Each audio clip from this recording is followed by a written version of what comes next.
Hello guys, ito po mag-unbox po tayo kahit walang box. Meron yung plastic. Kasi bumili pa ko sa Lazada guys, dito sa Lazada Philippines.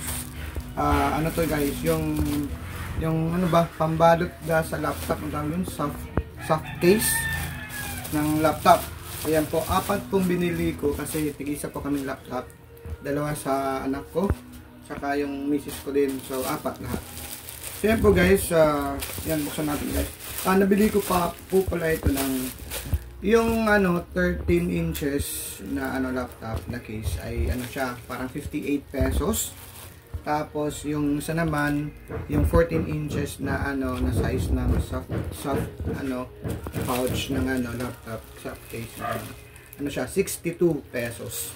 Tapos nakahanap ako ng free shipping. Hindi po siya free shipping kasi meron pang 100 lang po yung free shipping, tapos meron pa siyang 25 pesos na kasi 125, so 25 din na yaran sa shipping. So po guys, buksan natin guys.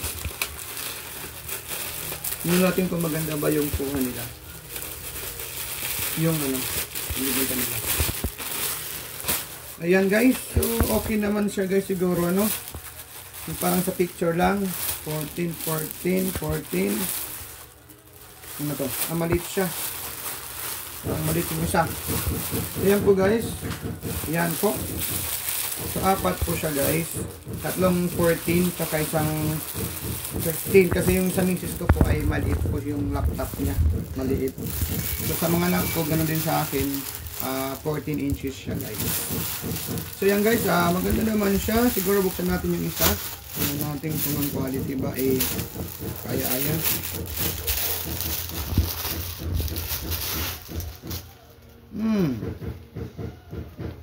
Ayan po siya guys. Maganda naman po, malambot at pwede po siyang pambalot sa laptop. Okay siya guys. Good, legit po yung nakalimutan ko lang yung shop. Ano ba yung shop na yun? Yung pangalan ay ano ba yun? Ano shop din hit ngaran? Sale address. Man, Bruto. Sa Manila siya guys. Metro Manila Bruto. Ayan po guys, maraming salamat at sana po ay laging subaybayin yung mga pinopost ko na video. Thank you! See you again next time.